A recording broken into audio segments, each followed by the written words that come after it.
Thank you, Sue. All right. Let me go ahead and share my screen.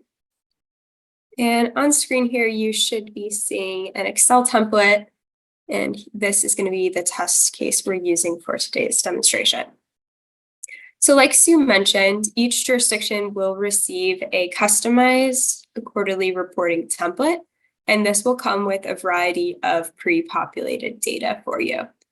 So if it's your first time reporting, the pre-populated information will include the reporting period, start and end date, the submission deadline, the name of your participating jurisdiction, your total potential allocation, cumulative funds dispersed, and then a list of your approved programs in the application and their respective program types, program administrator, and program allocation.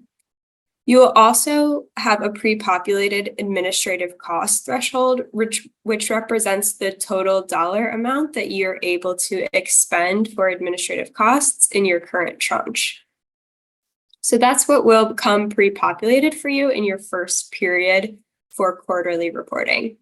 In subsequent periods, after you have included some EOT information, all of the cumulative as of prior quarter end fields will also come pre-populated with that dollar amount of prior EOT. You'll notice that the template is broken out into gray and white cells. All of the gray cells are locked. You will not be able to interact or click on the gray portions of the template. Only the white cells are unlocked and editable for you, and that is where you'll be able to enter your EOT data.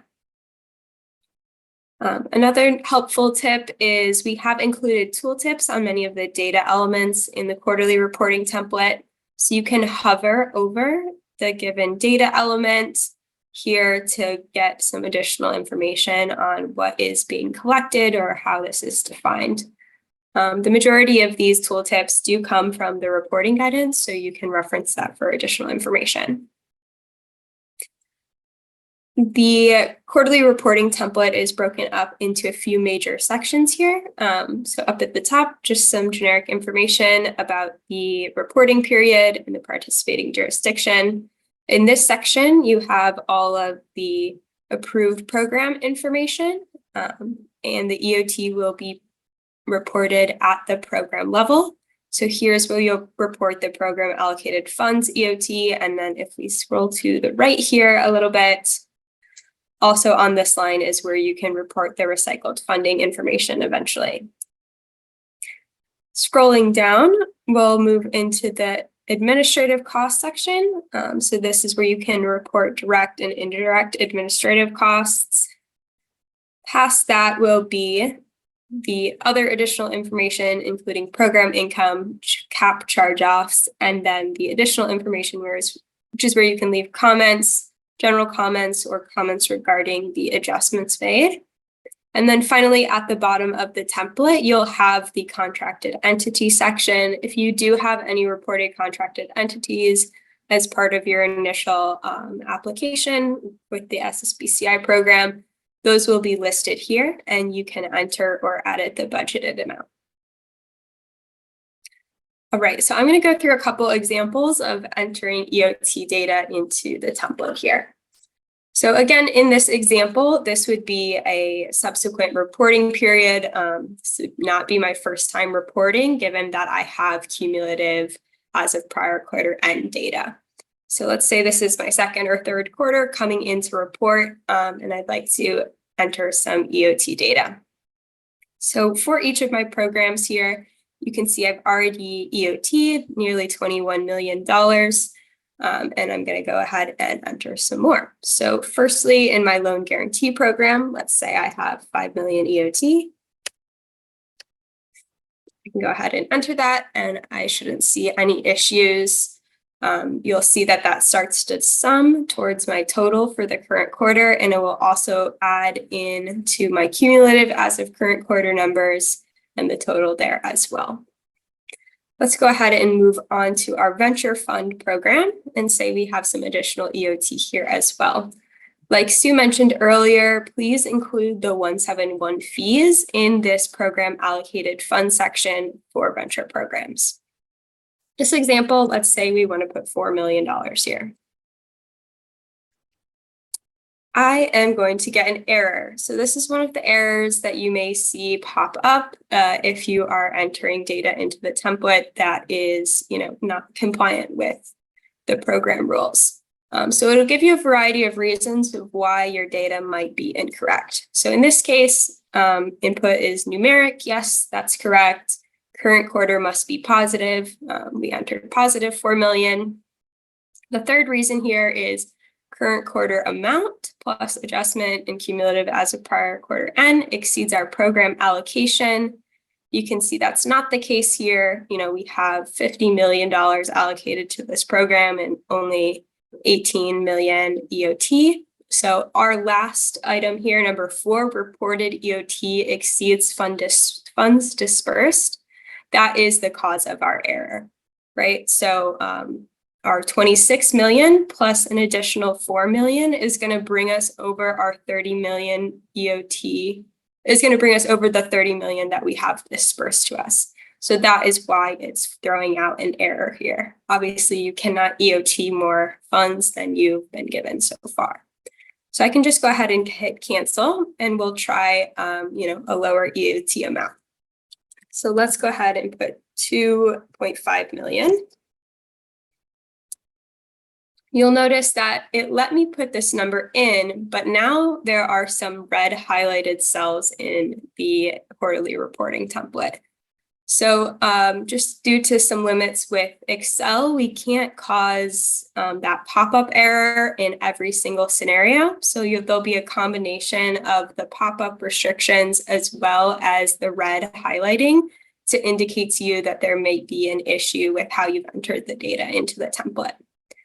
So this is actually the same problem that we're running into.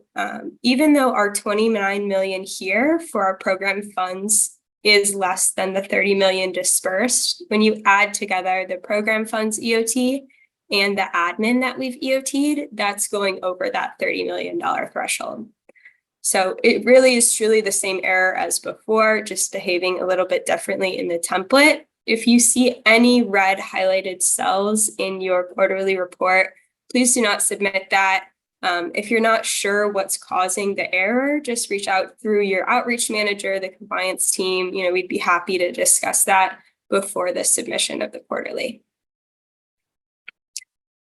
So we'll go ahead and correct this. Say we just have a cool $1 million EOT'd in this program for the current quarter, and that will bring all of our totals under the $30 million disbursement amount and get rid of all of the red highlights.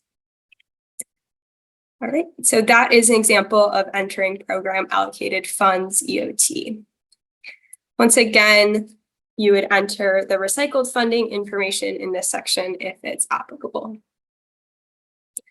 All right, now I'll go through an example of entering the administrative costs and how you could offset that with the program income.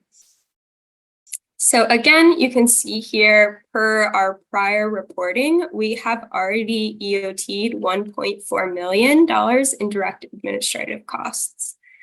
Looking at this cell here, we can see our total allowable administrative costs for our current tranche is only 1.5 million, and currently, which comes to 5% of our dispersed funding.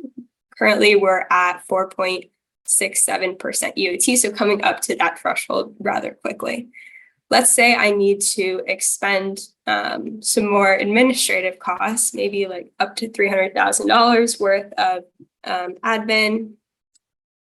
If I try to enter that here, again, you'll see an error because the total administrative costs cannot exceed the administrative costs threshold. So one way that you'd be able to get around this, like Sue mentioned, is to use program income to offset the administrative costs. So we'll come down here into the program income section. As you can see, again, per my prior reporting, I have already, gotten over $300,000 in program income and reported that.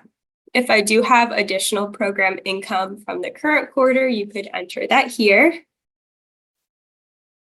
And then that'll bring us to a cumulative of over 400,000 in program income. Let's say that we'd like to use 300,000 of this towards our administrative costs. You would do that by entering that 300,000 into the adjustment column here. So I'll put negative 300,000. Okay, so that will bring you to a net of 106, and that's how you should report the program income section for administrative costs offset. And then same thing, we'll come back up to the administrative costs and enter that 300,000 here to offset our administrative costs. Since you are entering something into these adjustment columns, you'll need to enter some comments, just briefly explaining the purpose of the adjustment. So you can, just simply say admin offset with program income.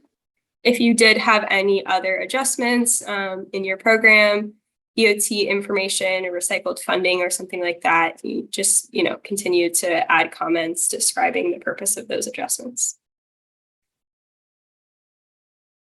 All right, and then again, you can edit the budgeted information of your contracted entities if that were to change over the course of your program.